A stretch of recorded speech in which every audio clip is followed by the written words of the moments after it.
No. I don't remember.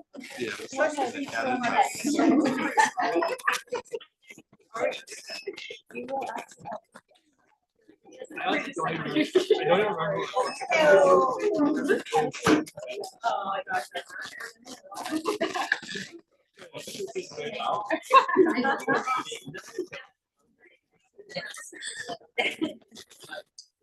Good evening, everyone. My name is John Davis, and I'm the event coordinator here at the Robertson Booksellers. Before we begin, I would like to acknowledge that we are here in Treaty 1 territory, and the land on which we gather is the traditional territory. Nape, Cree, Anishinaabe, Dakota, and Dene peoples on the homeland of the Métis Nation. In addition, now the Robertson Booksellers itself are some of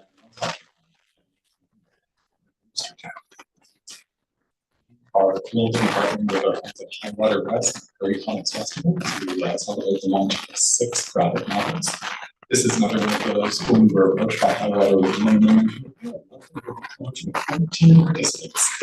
And so we always have a challenge. So we're delighted that you could all be out here tonight, and I do apologize for everybody for being completely squeezed behind these tables, but we're thrilled to have you here. I'll be out of your way in just a moment, but I'm just going to go over a few housekeeping notes with you here. There will be, first of all, a few words from Sonya Ballantyne from the Prairie Comics Festival. And then I'll turn things over to our host for the night, Irene Velentzas, following a lesson from Albert McLeod. After that, we'll be hearing from some of the authors of graphic novels that we're launching this evening. At the close of the event, we'll move along to the signing portion. So at that point, there'll be a moment of glorious chaos while everybody descends and approaches these tables. I will move that technical cart out of the way, and you'll be able to visit all your favorite creators and get your book signed. We will keep you restocked. They all have pens. And you can feel free to have the book signed before you pay for it. We just ask that you please do pay for the book before we physically leave this tour. We're very grateful for that. I will get out of your way as I'm the least interesting person who will be speaking into this microphone tonight, but I do have the pleasure of introducing the person who will be opening things up with a few words. That is, of course, the best kind for Winnipeg-based fantasy author and award-winning graphic novels. Like the Library, The Realms of the Ancient Trilogy, The Kirkus Review Star, The Stars of Mount Quicks, and she's the creator of the comic, and this is my book. The latest YA novel, The Door in Lake Valley, is Brenda Watchman Book 2, will be launched in this very space on Tuesday, October 15th. She's won the Aurora Award and was nominated for the 2020 Joe Shuster Award and has 12 years experience working in the book and comics publishing industry. She currently works as a social media content writer for television, and because apparently she is easily bored, she is also the artistic director of the Prairie Comics Festival. So please give her a very warm welcome.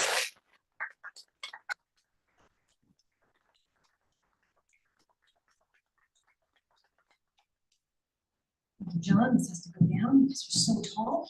Hello, everyone. I have my marching orders, which are be brief, because there are so many cool people here tonight. So yes, as John finished off there, I am the artistic director of Prairie Comics Festival. I just wanted to say thank you so much for coming out this evening, and on behalf of PCF, I'd also like to formally thank the Manitoba Arts Council for their generosity in making this event possible, as well as for the friendship and collaboration with HighWater Press that we've shared since we, as a festival, started in 2016. So yes, we are a weekend-long festival. This event is kicking us off. We take place at the Millennium Library this weekend, all weekend, Saturday and Sunday, free to attend. There are over 80+ exhibitors, publishers.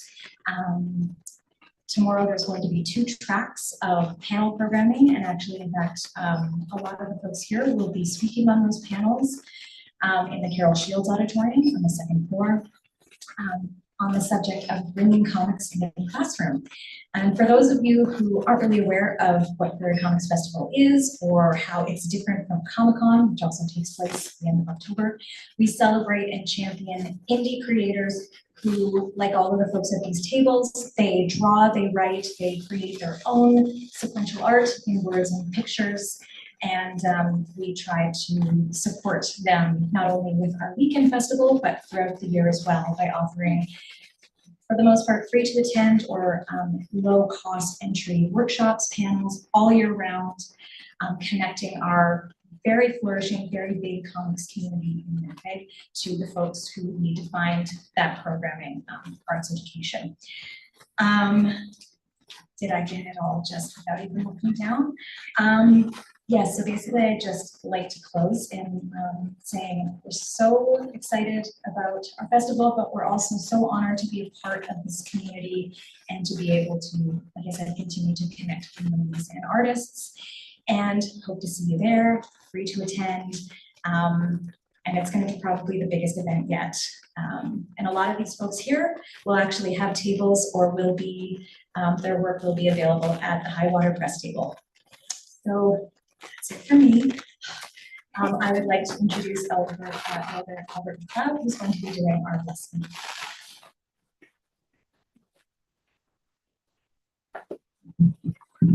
Thank you, and welcome everyone here tonight, this evening, very important evening. There's a number of publishers and editors and artists who are meeting tonight who have never met each other in person before, because we've done a lot of our work on Zoom, especially because of the COVID pandemic. But in the tradition of the Indigenous peoples of these territories, it's protocol to do an invocation. Not so much as we understand the prayer to be, which is more Anglo-Christian, Euro-Christian. And I worked with late Roger Roulette for many years about authenticating Indigenous values and beliefs and philosophies. He was an intelligent language specialist. And he mentored me on the nuances of the language and what the language was describing about Indigenous worldviews. And so the invocation is about acknowledging our relationship with the land, the ecosystem we live in, the universe we live in. And so, human beings, just as we are, and for Indigenous people in these territories, they evolved over tens of thousands of years. So that was kind of done, that was set, the morals, the ethics, the values, the protocols. But it was more about surviving these fabulous lands, particularly our 6 months of winter in Winnipeg. And that darkness and that cold, where food was scarce, the sun was scarce. So psychologically, humans were very challenged to believe in the future, to believe that they would survive this cold, but also to believe that the spring would return, the summer would return. So these invocations are done when humans gather together, such as we are tonight, to do human work, to think about our visions, our stories, our contribution to society. And so we don't do that in isolation, we don't do it alone. So we invoke or call into the spiritual realm, the realm of the natural world, and the realm of our ancestors. And these are our ancestors from wherever we come from in the world, not just necessarily Canada or North America, that we receive from those realms. And in coming together, we call upon them to witness us tonight, to see us, to hear us, and to guide us as we move forward, if they can. So tonight, they see us with our wonderful glasses, eyelashes, hairdos. Really, it is a celebration of humanity in the 21st century. And we do shine. Because in the spiritual realm, they are amorphous. They are not like us. They don't have a physicality that we can understand. And so Roger said that, when we call upon them, we do it with respect. And that's what the purification ceremony is, the smudge ceremony, as we call it, is to show that respect for these entities like lightning, thunder, rain, the wind, things that are ancient and very powerful and will be here long after we're gone. We purify ourselves to show respect to their arrival. And that can be a stretch for some people to believe that when we call into that realm, that they actually awaken and they follow my voice to where we are tonight in this mall, and we're present among us. But that is the belief. The belief is that they are benevolent, they are kind to humans because we are the last creation. We are the most vulnerable creation. And we're not here very long in terms of our life cycle, so they are benevolent to us. So the principal directions of this realm are winds that change our seasons. The east wind, the south wind, the west wind, the north wind, the earth below that gives us life, water, plants, and animals, and the sky world, the realm of planets, the sun, the moon, stars, that tell us we're part of a larger creation, the universe, a mystery. When we hold our heads up high to look into that realm and see our past, our present, and our future. And the final circle that is called in is us, the circle of humanity, which belongs to everything I described. We are part of it, we don't control it, we are not superior to it, and we have to relate to it with humanity. And so that is the opening, is to call spirit. And in the future, you know, the responsibility for us is to recognize when we have received what we're thinking about tonight, what our visions are, our hopes, our dreams, maybe for a loved one who's not well. That in the future we will receive what we've asked for.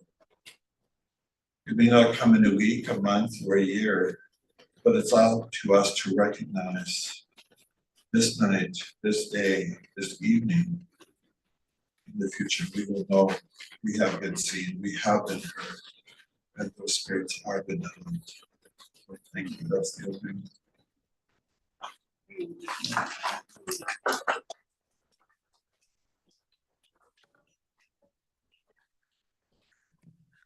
Thank you so much, Albert, for that beautiful blessing. Good evening, everyone. My name is Irene Velentzas, and I'm the comics and graphic novel editor at HighWater Press. I'm thrilled to celebrate this season's incredible stories and storytellers with all of you. Tonight, it is my great honor to introduce to you our esteemed panelists. Elder Albert McLeod has devoted his life to human rights activism and is one of the founders of the Two-Spirited People of Manitoba. Throughout the creation of Between the Pipes, Albert shared many stories of both struggle and triumph from the 2S LGBTQI+ community with the creative team. Albert's passion for creating a hopeful and inclusive future for Two-Spirit individuals informed every aspect of Between the Pipes. Associate Professor and Research Affiliate at the College of Nursing at the University of Manitoba, Dr. Elaine Mordoch is equally devoted to building an inclusive and compassionate future for Two-Spirit individuals. Throughout every stage of Between the Pipes, Elaine closely examined the text and art to ensure it reflected the real-life experiences and feelings of the focus group that informed the book. Filmmaker and writer Sonya Ballantyne is the creative writer behind both Between the Pipes and Little by Little. Sonya is deeply invested in telling Indigenous stories with humor and joy. Sonya very much understands the difficulty and the power of being the first to achieve a breakthrough in your community, and she draws from that experience to inspire others. Writing her first novel at 14 years old, Jen Storm understands and embraces the power and resilience of youth. Her stories unflinchingly tackle challenges faced by many young adults, like the harsh realities of street life or the challenges of reconciliation.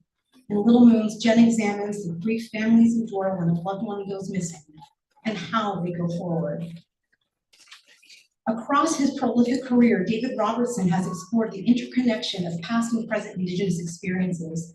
Through series like 7 Generations, The Breakout Chronicles, and The Reckoner Rises, David adeptly captures and expresses the nuances of the human heart and mind.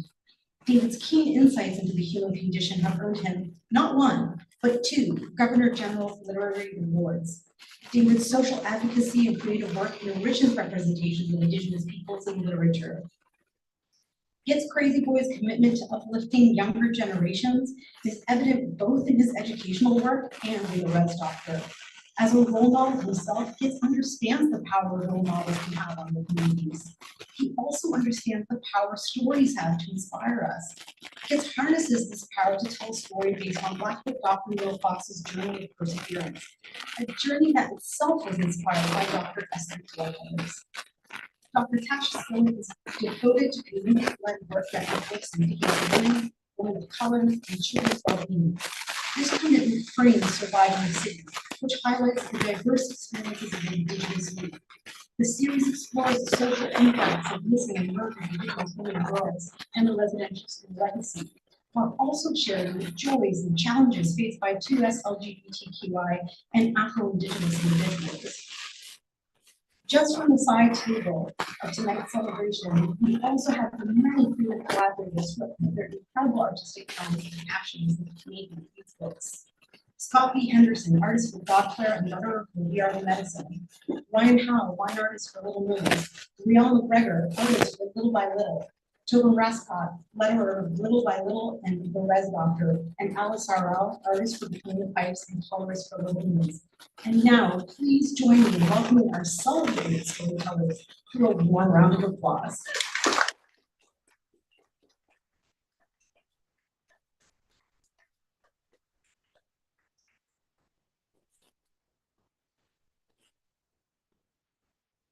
You're gonna talk with them. 5 minutes. 5 minutes, okay. 3 minutes. So this is an ensemble creation with Dr. Elaine Mordoch and Sonya Ballantyne and RL and our letterer, who I don't know if I've met yet. But really it is really the sentiment of the Indigenous experience, particularly the North, and socialization into Western ways of life. And you know, I just want to spin on Thompson Highway. He talks about being in a new residential school and just the feeling of being silenced by the school system, of not telling their authentic, true history. And he said that after he was one of the few that was able to talk through theater, through book writing, and through his music. And he says, when he looked at that Catholic priest, he said, he knew that priest thought that none of them would be able to tell their story. So this graphic novel is one of those stories about a youth coming out as queer, who is a Northern Cree youth, and their journey to healing, their journey to living a good life and being, you know, part of society. And having to, like, I need glasses. Okay, thanks very much. I've been an academic, of course I have notes, right? Anyway, what I wanted to say, first of all, is thank you to the people who organized this wonderful evening. And congratulations to all the people who were involved with all the books there. It's just really amazing, very good energy. I also want to thank Sonya Ballantyne, and I want to thank Alice RL and Keela Sybil, who we have not met, but we're sure she does exist. And for their contributions to the Between the Pipes, and also, but always there, HighWater Press. They're always in the background and they're all very helpful. Irene and Christina sitting there. And the other thing that's really important to us is the Winnipeg Suicide Prevention Network. They have funded us for many years. We were the youth in this work. The College of Nursing at the University of Manitoba keeps giving us support, in-kind support, which we believe has been very helpful. And so we're indebted to them. Now, who we're really, really indebted to are the Two-Spirit research participants who were the original people we talked to in our study, which was called Sharing the Traditional Understanding of the Two-Spirit People. We are humbled by their sharing of their stories and their genuineness in doing so. We talked to 3 Two-Spirit elders, 3 Two-Spirit parents, and 3 Two-Spirit youth. They thought we were only going to talk to them once, but the project took so long, we're still talking to them. Because we started in 2017. Anyway, seriously, we really appreciate them sharing their knowledge. And what is really important about this is their message was, we want you to write a story that is going to give the youth of today hope.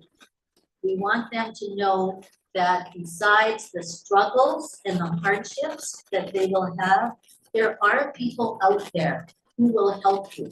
And you need to look for those people. And there are resources. And that was very important for everyone here.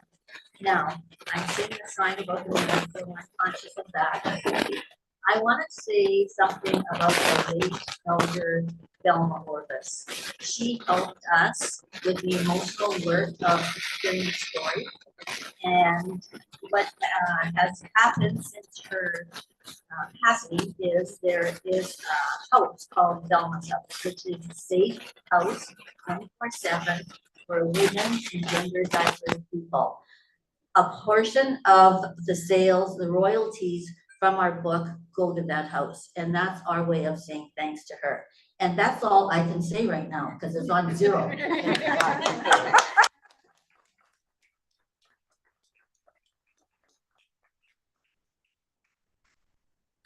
Hi, John. Hello, David. Whenever we're doing our thing, I do a couple of things here every month. I think it seems like there's John. He'll like put his hands up, just some jazz hands. He'll like appear from the back, and he'll just everywhere. He's everywhere, and his voice is like warm milk and a lullaby. Anyway, how does that look now? But, so I'm here for the Reckoner Rises, and this is a story that's been with me probably longer than any other story I've had out there in the world. It started as an idea for a television show with a buddy of mine. We developed this kind of pitch that got picked up actually, and we went to the writer's room, and we wrote episodes for it, and it was very close to getting made into a television show. And then as things happen in television, things did not happen in television. So I eventually just thought, I want to get the rights back to the story, and I did. And so The Reckoner became initially a trilogy of novels, young adult novels, called Strangers and Monsters and Ghosts. And what I think is most important about that trilogy of this, I think it's like a tetralogy, the four book series, or just a quadrology, whatever, is that it's really a book about representation, you know. So it's about this Cree superhero, Cole Harper, who finds out he's been imbued by these powers. And when I was growing up, you know, I was a comic nerd, and I just didn't have any characters that reflected me. And so when I went to start writing this series, I thought to myself that I just wanted more superheroes that look like me in the world. And I think that would be really important for youth as well. And most of my work is for children. So the trilogy and this 4-book series, which is the Godfather is the 3rd book, is all about representation. It's about representation of Indigenous people as superheroes. I think that kids who are Cree, who are Anishinaabe, who are Indigenous, who are empowered by seeing a character who looks like them, who saves the world. I think that's very important. Most importantly, though, for me, probably this series is that it's also a series that addresses mental health. And over the years, more and more, I've become an advocate for mental health.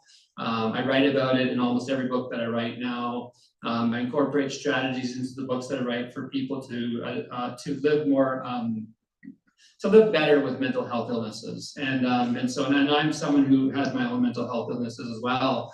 And so Cole is someone who is a superhero who has all these incredible powers, who's dealing with this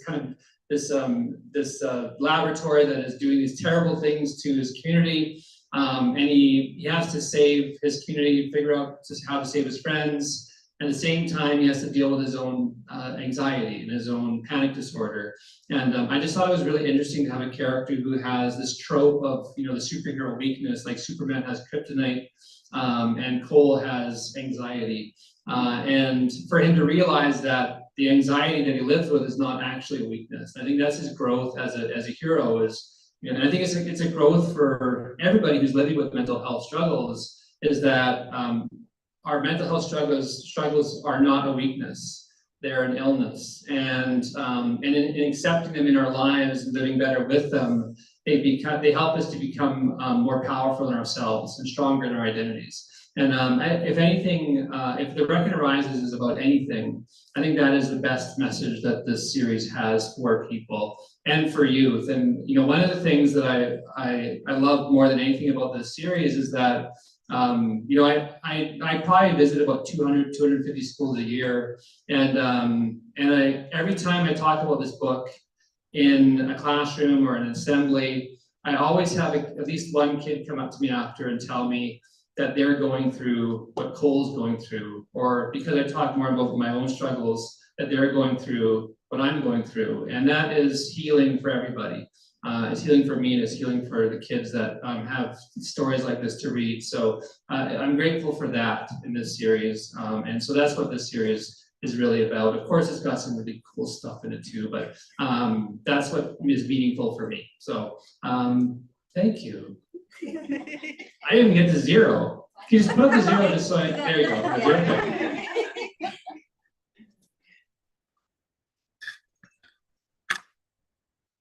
Hi. So my book's called Little Moons, and actually I feel like it was really started when I was on a plane ride with David and Gregory Chomchuk. We were coming from the Paw. Yeah, and this was like a few years ago now. And we were sitting on the plane, and this conversation came up where we were sharing ghost stories.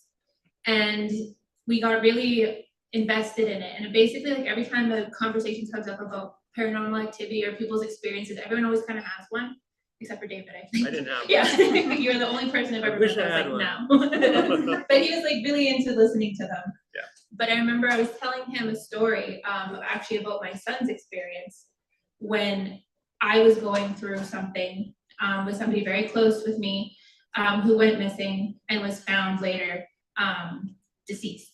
So when I was going through that, my son was about 1.5 or 2 years old at the time, and he was still in a crib.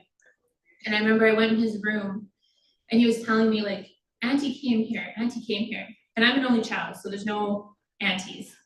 And I was like, oh really, like who's Auntie? And he's like, she's gone, like she's deceased or whatever. Like he like used the right words, and he's like, she's a ghost. And I'm like, oh okay. I'm like, well, what does this ghost look like? Because I was just kind of playing along with him, assuming that he's heard something or fantasizing or having an imagination, you know what I mean? So I was like, well, what does Auntie look like? And he's like, she looks like little moons.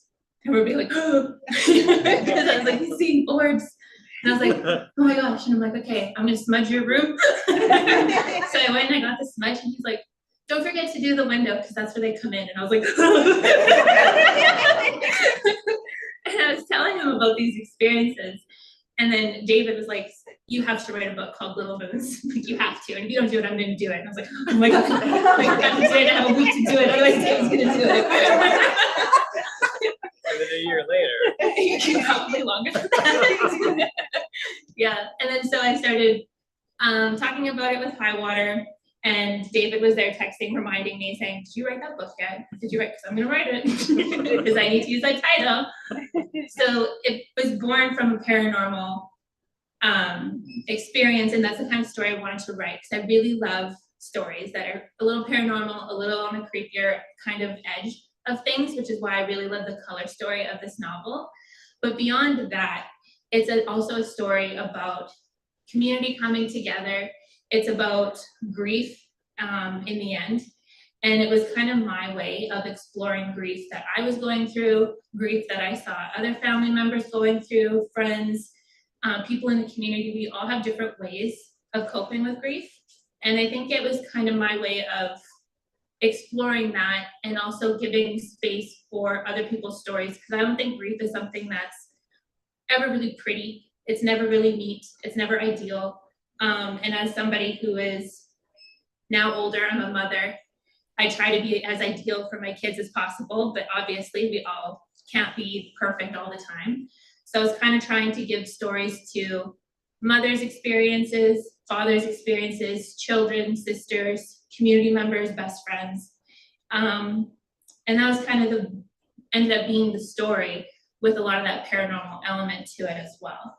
And the 1 minute things starting to make me feel like under a lot of pressure. So yeah, so that was Little Moons, and I hope you guys enjoy it. Thanks for that. Everybody, I'm Sonya Ballantyne. Michael unfortunately couldn't be here because I think he's being in Time magazine or something. Well, I'm the writer of Little by Little, You Can Change the World, and also one of the co-writers for Between the Pipes.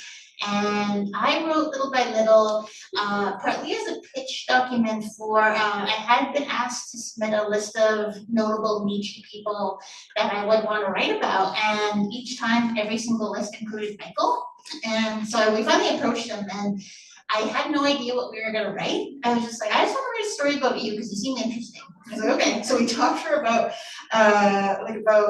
4 hours twice on Zoom, I think. And all we talked about was Animorphs and how big of fans we were of Animorphs. There's even a reference to Animorphs in there, but I think we call it by a different name. But I wrote it partly because I always wanted to write stories about little Indigenous kids, Cree specifically because I'm Cree, and how they are able to manage the problems that they face in the world, specifically having to do with like poverty and just the injustice of being an Indigenous kid in Canada, especially when you're young, because being a kid is you're already sometimes feeling powerless, that you don't have any power because you're small, you're teeny, no one wants to listen to a kid. But when you're Indigenous, that also is amplified because you often go into stores and get followed around, that sort of thing.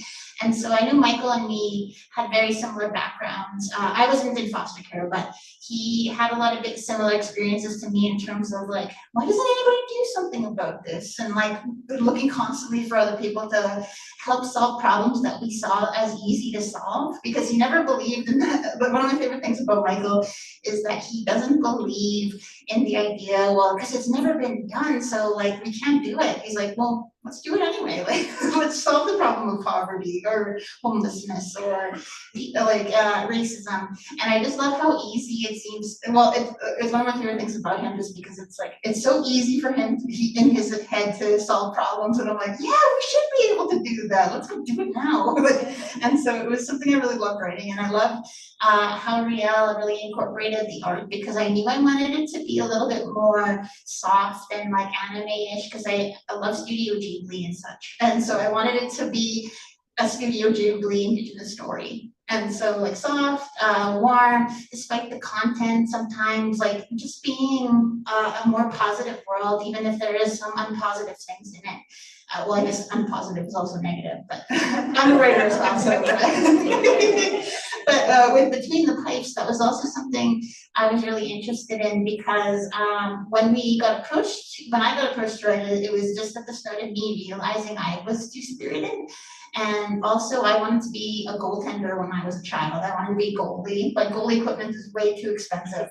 And so this was my way of kind of getting into be that little kid who's a talented goalie. And so I also really loved my thank you note in the book, because I thanked Nano Rayon, who was the first woman to play hockey in the NHL. Even though everybody used to hate on me when I was a kid and say that, she's like, she played like 2 games. And I'm like, you didn't play in the NHL. And so it was something I felt really proud to do, just because it was something there's so many talented sporty Native kids out there, and they often stop playing sports, whatever that is, wrestling, hockey, what have you. They often stop because of the racism they face. And especially if you're a woman, or especially if you're a two-spirited individual. And so I wanted to write that book just to be like, you are gonna face this, but luckily you're a lot stronger than you think you are. So keep going, because other people have faced this too. And so yeah, 1 minute now. So I was like, but I was want to thank everybody for coming here, and glad to see everybody, and like thanks to Alice and Rhael for all the work they did on the books. And I'm feeling so what's the word? Feeling very honored to be in this class of people on this panel, because I'm like, wow, I remember reading your book before. So thanks for coming.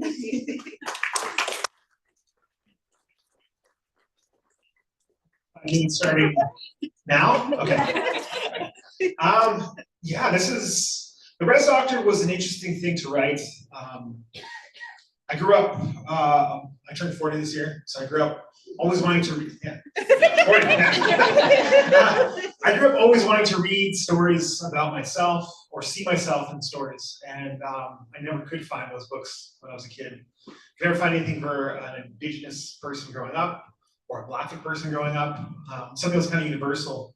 The stories that I did read or got to see, whether it's through like movies or TV shows, they'd always shoehorn in a white person, and that white person learned not to be so racist. And the native or the person of color always learned to not be so angry. And that was like the story. And I thought like, these are so like the worst stories ever, you know? They don't really attack or discuss or dissect systemic racism, what the forms that it takes and what it looks like. It just they make these stories to make them feel better about themselves. I always kind of felt lost in that. So when I was approached with this, to create a story around an Indigenous person, Dr. Fox wasn't one of those people on the list. One of my exes, though, was on the list. And I was like, I don't think I want to go down that road. They're an amazing person, though. But I was like, it has to be Dr. Fox.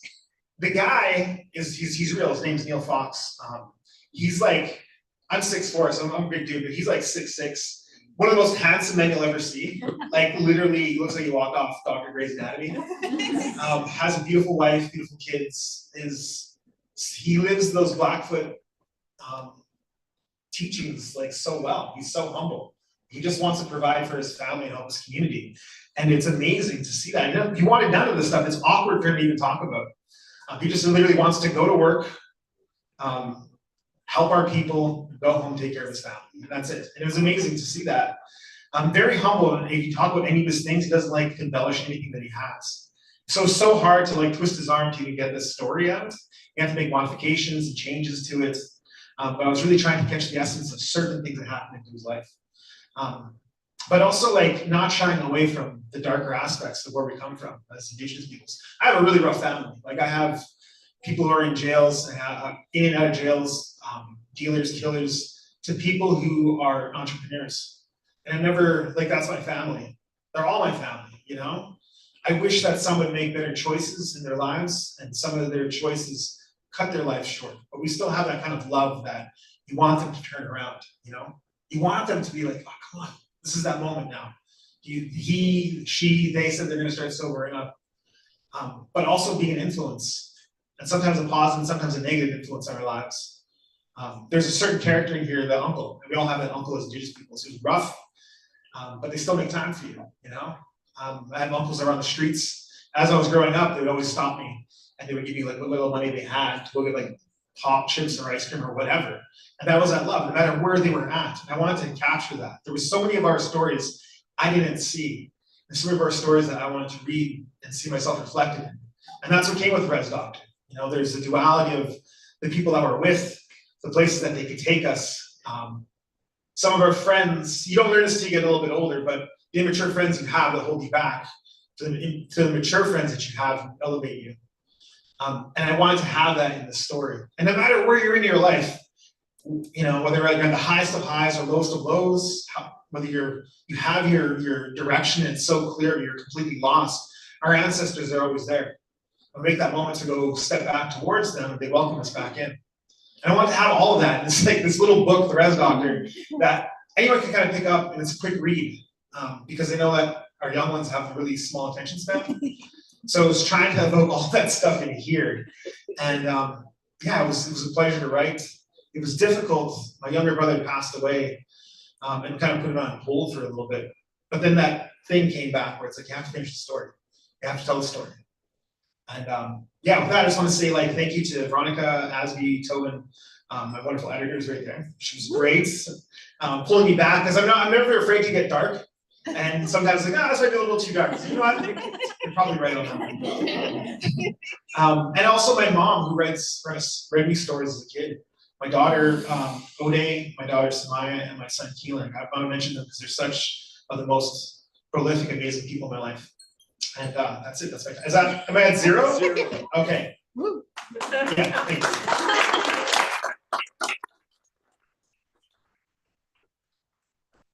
Watching it tonight, I just want to thank you all so much for coming. I think that for authors, this is probably one of the most vulnerable stages of the whole process. We write the book and then you do the launch and you wait to see if people show up. So thank you so much for showing up, and to McNally for making a home for all of our books. We really do appreciate it. I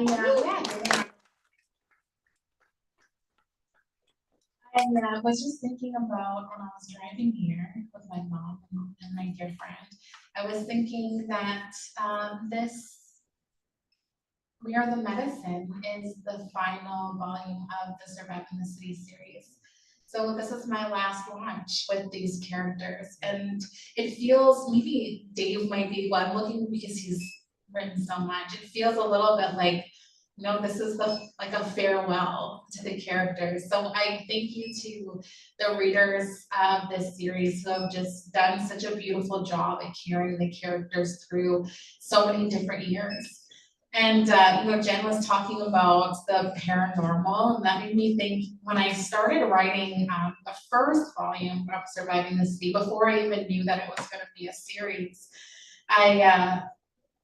I wrote in these ghostly kind of figures. So for those who are familiar with the graphic novel series, there's all these kind of ghosts or spirits that walk alongside the characters, and that comes from a dream that I had of a late elder. And in the dream, we were traveling out to his wake, and in the dream, I dreamt, you know, I was lonesome and grieving for him, and I dreamt that he came and saw me, and he was laughing, and he had this like really like notable laugh, and so he was laughing really loud. He said, "Tasha, don't you know that when people pass away, they're all around you?" And he said in this really booming voice, he said, "I'm over here," and in an instant he said, "Right here." And I thought I wanted young people to know that through everything that they go through, the hard stuff, that we are never alone, that we are always guided and held and loved by our ancestors. And when we say ancestors, we don't just mean people who we don't know their names of, we mean our physical relatives who have gone before us, who guide us and see us on our way. And Surviving the City as a series, I wrote during a time when I was working in the classroom, and I got shoulder tapped by HighWater Press. He said, "You know, Tasha, you can write anything you want." And I said, "Oh, holy hell, what do I write?" And I looked out at my students and I thought, you know, if I'm going to write something, it needs to be something that is valuable for the students that I'm serving. And at the time, I was working with David Robertson's graphic novel series, 7th Generation, and I was an English teacher, and I was working with young people who were, you know, really hesitant readers. And I was like, okay, how do I figure out how to connect these students with text? And the school let me buy a class set of his graphic novels. We read them, and I couldn't slow them down. They made their way through it, and I thought there's some magic here. And so that's when I got asked to write. I chose to write a graphic novel, so thank you. There's several different, I'm not sure, many of you probably don't know, but on this table collection of creators, there's several different overlaps of our lives and our stories. This graphic novel series was heavily shaped by the work that Albert does in the Two-Spirit community, so I thank him for the guidance. And, you know, we caretake each other, which I think is such a beautiful thing to be part of this community. We're also very awkward. So another insider on authors, like, there are some sweaty palms on the panel, you should know. Although we look calm and collected, we are very awkward people. Today is October 4th, and it's the National Day of Action for Murdered and Missing Indigenous Women and Girls. And so much of telling that story is a part of this graphic novel series. It's always been so important for me that our young people never place the blame of all the problems that our families endure within ourselves, within our families, or within our communities. So this book the series does anything, I hope it breadcrumbs our relatives so that they can lay the blame of all the things that our families endures at the feet of colonization and the colonizers of this country. And I will leave this final farewell to the graphic novel series. I don't know why I feel emotional, I'm gonna blame it on being a mom. Graphic novel series with this poem, which is in the first book. Little sister, I see you even if you have yet to see yourself, even if you mask yourself in fragments of untruths of you, even when you cloak yourself because somewhere, sometime, someone has made you feel that to hide is safer than to shine as you are meant to. Little sister, I wish to speak into your mind sacred words of you so loudly that they are like thunderbirds when they come to visit and wash everything away. I wish to make you a crown of sage to show you that, to show all that rest their eyes on you, that you are made of medicine and of royalty. Little sister, I will sing songs to you until your voice remembers that it was meant to dance. I will pray into being all that is needed to remind you that you are where beauty and strength come together to embrace. I will dance medicine into the path that we walk on so that it is again safe for you. Little sister, I see you. Thank you.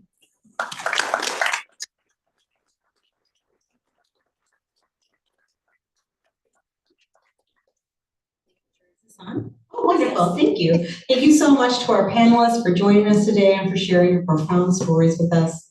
And also thank you to Jen Storm. If ever I have a writer that is not meeting the deadline, I'm just going to tell them David Robertson will write it if you don't. It's a great motivator, so thank you. I'm going to use that, maybe on you from now on. So in a moment, panelists, I'm going to ask you to choose one word to describe your story. And I'm giving you this time to think, okay? I'm going to turn over here. Thank me later. Artists, since we didn't get to hear from you today, I would just like to ask you, what was one of your favorite parts of creating your portion of the art for your book? And if we can keep it to a few lines each, that would be wonderful. And Alice, I will start with you on the end. We'll go all the way down. My favorite part was doing the dream sequences in between pipes, and also coming up with the, I chose very specific colors for Little Moons. Yeah, like there's very specific characters wear certain colors very specifically, and I really wanted to sort of be able to do that. For Little Moons, my favorite part really was building the characters and how they interact and their expressions and how they interact with each other as well as themselves and the experiences throughout the book. So there's a lot that closer. So yeah, it was just really neat to get to know those characters. That was really my favorite part. Oh my gosh, there's so much. I guess when I think back to like a moment in the book that like was really wonderful was the moment where like Michael stands up, and that was like a really like beautiful time in the book, and I love working on the colors and the framing and everything. That was probably my favorite part, followed up by the animals.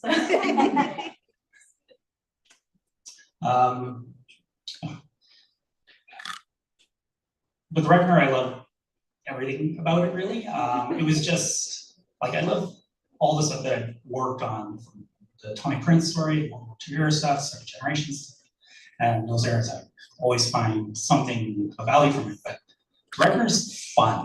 It's action, and it was just fun to be able to stretch those creative muscles.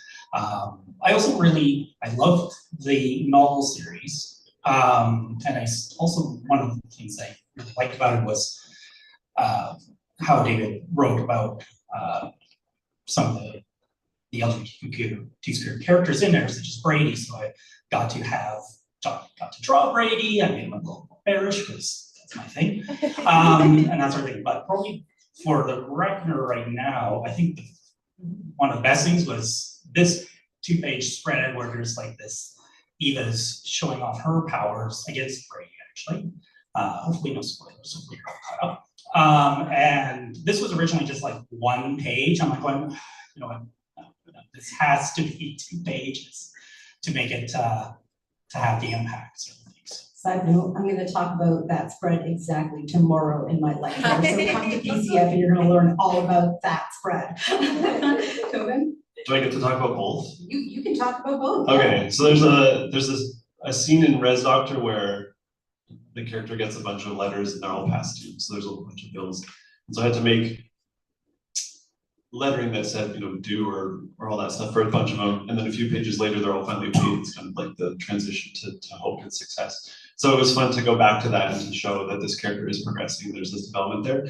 And then, of course, little by little, it was, you don't see it in the book, but I think you might have seen it in the roughs. I sent you like a list of the Animorph spin-off title designs, and I think there's a good dozen. And we had to keep We can't use it for legal purposes. but we had to keep refining it down and down and down and down. And so that was fun to figure out, like, we're creating this like parody within the text, which I think is really fun. An homage, as I like to call it. Yeah, thank you so much. Thank you to our artists. Thank you for being here. Thank you for sharing your stories with us.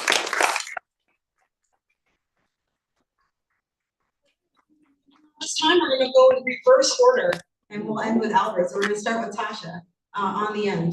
Oh, see, I messed everybody up. That's what John does. John does that. So one word, each of you, pass the mic. My word is Sakiwin, which means to mobilize love. Amazing, love that. In Blackfoot, we say Gakiman, which means try hard. Amazing. For little by little, it's hope, and for between the cracks, it's bravery. Transformative. Cool. Hope. This is Ojibwe Minagui Win, which means given or received from the divine. Amazing.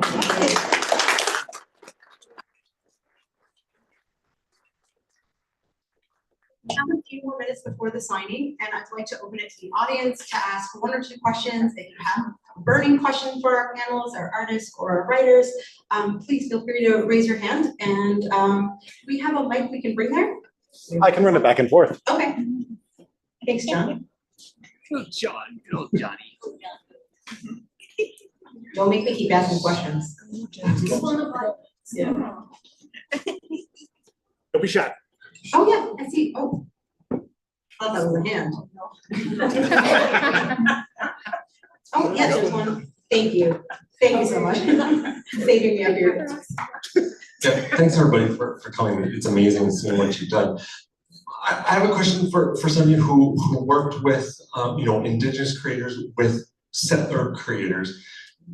In that particular instance, do you think it's an do you put importance in that of kind of working together with those, like bringing these two things together and working in that space to tell your stories?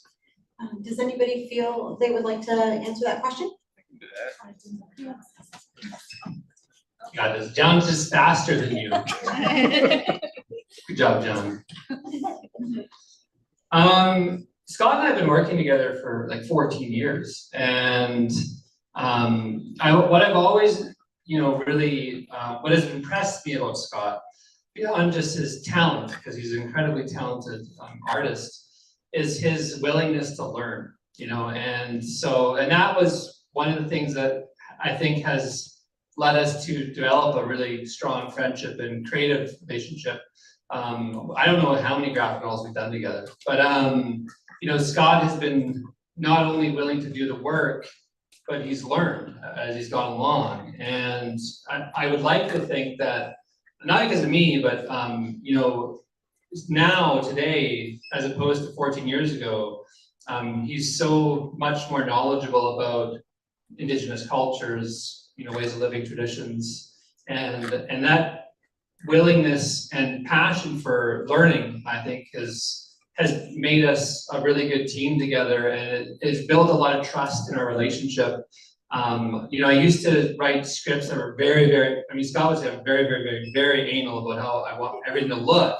But now I've learned to give up so much of that to Scott, because I trust him so much to realize the vision that I have for these stories, and there are stories now. So so that's that kind of symbiotic thing that's happened over the course of a long time is really meaningful. I think that building trust in those relationships is what I think a part of what reconciliation is community building, it's relationship building based on this foundation of trust. And I really appreciate that about Scott, so. So much kids. Yeah, I didn't know Toben was a white until now. And if I had anything, I would hope that you learned a little, like, get a little view into our world. But I really like, I hope it was with like love when you read the story, you could feel it. That's the only thing that I wish that you got. But seeing the work reflected was amazing, you know? So, yeah, that answers the question. Okay, we have time for one more. If there's somebody else with a burning question for our panelists. Yeah, in the bomber jacket there. Oh, hi, this question is for my sister, Dr. Mordoch there. I'm the little brother, and I just wonder if you have changed the color of your hair since I Don't you love brothers?